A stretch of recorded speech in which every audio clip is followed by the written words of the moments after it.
Welcome to our deep dive today. Yeah. We're going to unlock the power of some common English expressions you hear all the time. Yeah. So by the end of this, you'll not only know what they mean, but Right. you'll be able to use them like a pro. Right. And today's power words are hang in there, vexed, look up to, and jargon. Ooh, those are good ones. Ready to dive in. Yeah, let's start with hang in there. Okay. I'm curious, Mm-hmm. have you ever stopped to think about how interesting this phrase is? You know, I haven't. It's literally telling someone to hold on physically, Yeah. but we use it for all sorts of tough situations. It is kind of a verbal life preserver. I like that. Yeah. And it speaks to a very human need for encouragement and resilience. Yeah. Our source gives the example, Okay. even though the workload feels overwhelming, Uh-huh. just hang in there, you're doing a great job. Mm-hmm. It's casual, supportive, and very American, wouldn't you say? Totally. It feels very like 1970s. Right. Something you'd hear on like a cheesy motivational poster. Maybe. Yeah. But cheesy or not, Yeah. it taps into this idea that we admire people who don't give up easily. Right. The exact origin is debated, Okay. but that connection to physical challenges like climbing or sports Yeah. makes Mm. sense. It does. Yeah. So how do we make sure that hang in there sticks in our memory? Hmm.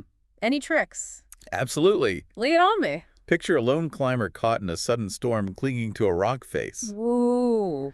That image of sheer determination to hold on embodies the essence of hang in there. Wow. It's about digging deep and refusing to let go, Yeah. even when things get tough. Okay.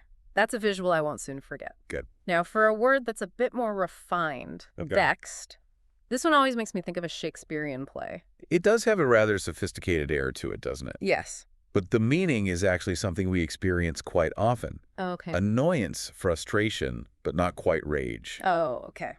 Think of it as a slow burn, Gotcha. a simmering irritation. So if someone cuts me off in traffic, I'm annoyed. Mm. But if my internet keeps cutting out all day, I'm vexed. You got it. Uh-huh. It's more than a fleeting annoyance. Yeah. It's something that nags at you. I see. Like in the example from our source. Okay. She was vexed by the constant noise coming from her neighbor's apartment. I feel that. It's that ongoing nature of the bother that really defines vex. Ongoing. Okay. Yeah. And it comes from the Latin vexor, Uh-huh. which means to shake or disturb. Yes. Huh. Isn't it interesting how that unsettling feeling is baked right into the word's origin? That is interesting. And people have been feeling vexed for centuries. Oh, wow. There are even uses of the word dating back to the Middle Ages. So vexed is like a time traveler of annoyance. I love that. How can I make sure I remember this one? Picture someone pacing back and forth, brows furrowed, muttering under their breath. Okay. They're clearly irritated, but it's more than just a simple annoyance. Right. They're mentally wrestling with this situation Yeah. that's vexed. Pacing and muttering. Got it. Okay. Now let's shift gears to something more positive. Okay. Look up to. It's such a straightforward phrase, Mm-hmm. but there's real depth to it, right? Absolutely. It's more than just admiration. Okay. It's about aspiring to be like someone, to embody their qualities. Mm-hmm. Our source talks about young athletes looking up to Serena Williams, Mm-hmm. not just for her tennis skills, but for her dedication and resilience. It's like seeing someone as a role model, almost like a guidepost for your own life. Exactly. Look up to Mm. implies that you're not just impressed by someone, Yeah. but you want to learn from them Right. and follow a similar path. Oh, I like that. And while the exact origin is unclear, Okay. I always think about the physical act of looking up to someone as a sign of respect, Right. almost like acknowledging their elevated status. Yeah. I love that imagery. Makes it easy to remember. Good. So, final word for part 1 of our deep dive? Okay. Jargon. It's the bane of my existence. Oh, jargon can be a double-edged sword. Yeah. It's essential for efficient communication Uh-huh. within specialized fields, I see. but it can also create barriers Yeah. for those outside the circle, It's like a secret language right? that only certain people are privy to. And sometimes it feels like the word jargon Yeah. is itself a bit jargony. The irony. But our source hits the nail on the head Okay. with this example. Hmm. The medical report was filled with jargon that was difficult for the average patient to understand. Yeah. It's a classic case of specialized language becoming a roadblock Mm-hmm. to clear communication. Exactly. And it raises important questions about audience awareness Right. and the responsibility of experts Yeah, to make their knowledge accessible. absolutely. Speaking of origins, do we know where this word came from? It comes from Old French. Okay. where it originally meant chattering or gibberish. Huh.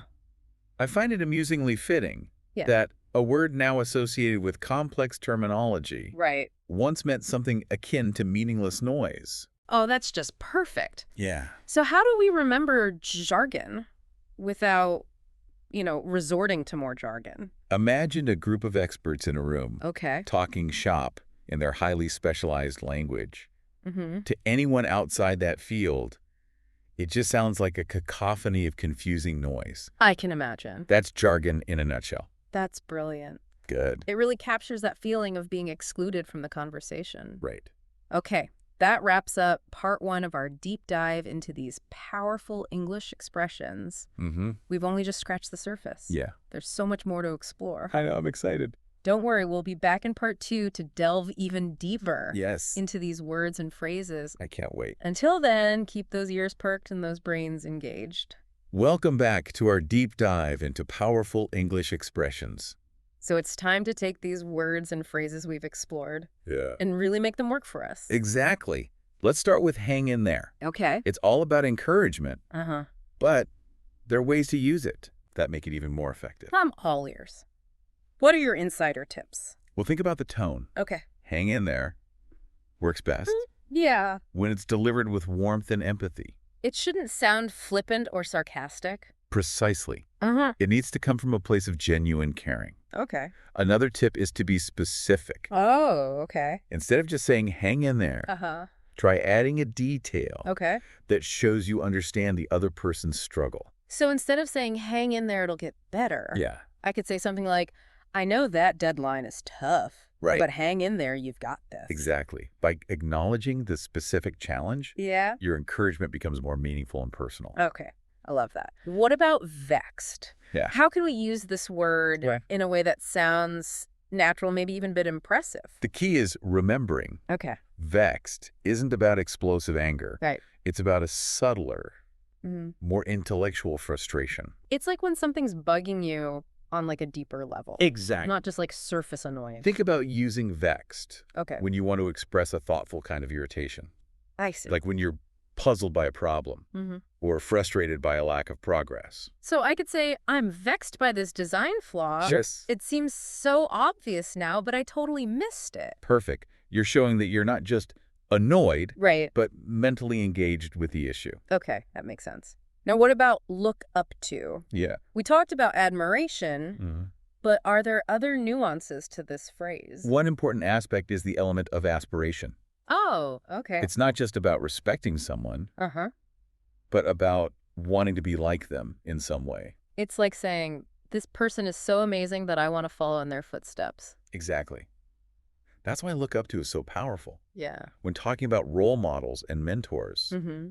it shows that you're not just impressed by someone's achievements, Mhm. but also inspired by their values and character. So how can we use this phrase in a way that really highlights that aspirational quality?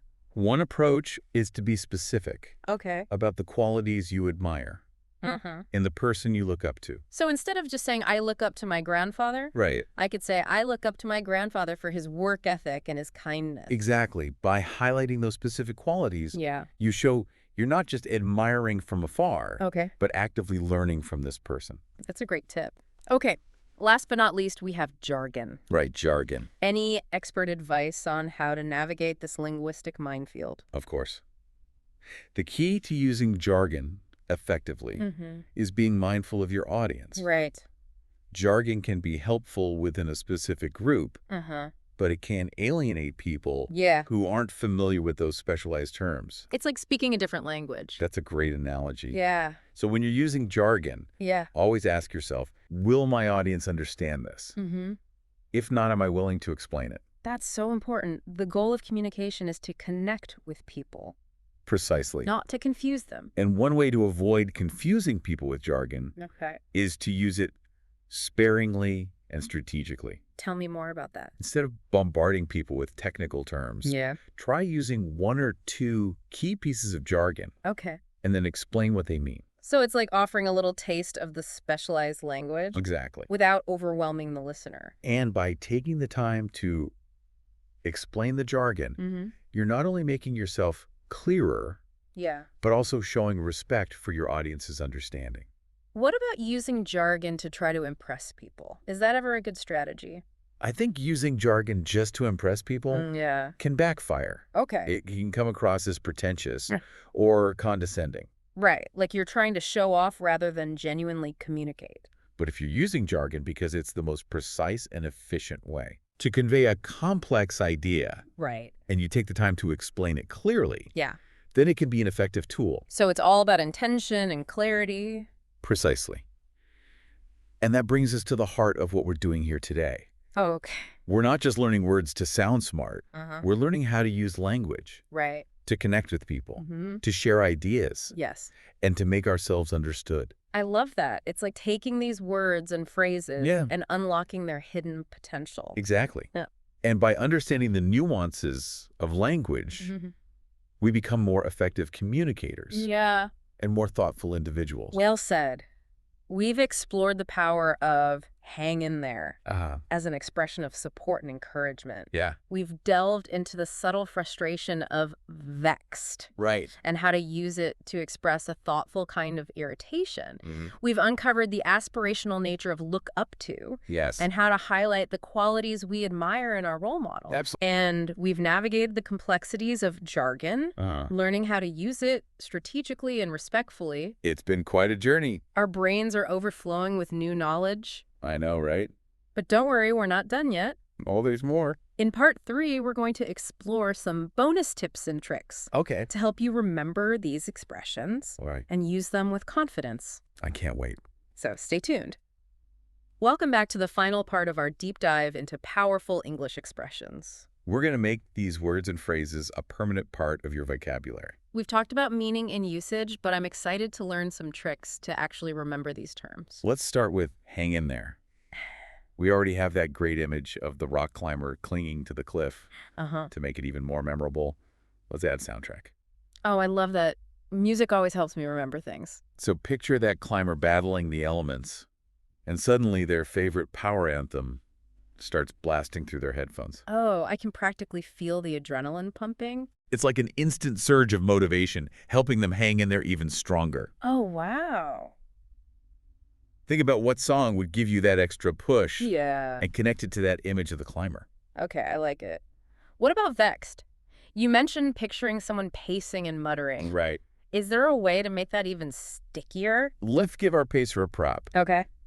Imagine them holding a tangled pair of headphones that they just can't seem to untangle. Oh, that's perfect. It's like a physical representation of that mental frustration. Exactly. It's that feeling of being stuck and unable to make progress. Right.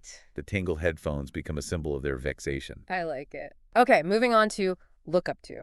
We've got the image of tilting our heads up. But how do we take it to the next level? Think about a specific person you look up to, someone who truly inspires you. Okay. Now imagine you're standing next to them at a huge event, All right. maybe an awards ceremony or a concert. Okay. The crowd is going wild, Yeah. and you have to literally crane your neck to see over everyone and meet their gaze. It's like you're highlighting the gap between you and this amazing person. Right. Both literally and figuratively. Really drives it home. And it reinforces that feeling of aspiration. Exactly. That's at the heart of look up to. Now, last but not least, we have jargon. Yes, jargon. I'm ready for a truly memorable trick for this one. Jargon always makes me feel a bit lost. Okay, imagine you walk into a room where a group of scientists are having a very intense discussion. Oh. They're throwing around all these complex terms, and you're completely lost. Right. Suddenly, a giant jar of marbles appears out of thin air and tips over. Oh my gosh. Marbles are rolling everywhere, Oh no. clattering and clanging across the floor. I can practically hear the chaos. That jarring sound and the scattering marbles represent the confusion and disorientation Yeah. that jargon can create for those who aren't familiar with the terminology. That's brilliant. It's very visual. Okay, we've covered so much ground today, from meaning to memory tricks. But That- before we wrap up, I want to touch on something we mentioned earlier. Okay. It's not just about sounding smart, right? Absolutely. Using these expressions thoughtfully Uh-huh. and with a genuine desire to connect Right. can make us better communicators Mm-hmm. and even better people. It's about building bridges of understanding through language. Exactly. And the more tools we have in our linguistic toolbox, Yeah. the stronger and more meaningful those bridges can be. So by mastering these expressions, we're not just expanding our vocabularies, Right. but also our capacity for empathy and connection. Precisely. It's Yeah. about using language as a force for good in the world. Well said. That wraps up our deep dive into these 4 powerful English expressions. I hope you feel equipped to start using them confidently in your own conversations. And remember, language is more than just words. It's a way to connect, to inspire, and to make a difference. Until next time, happy communicating.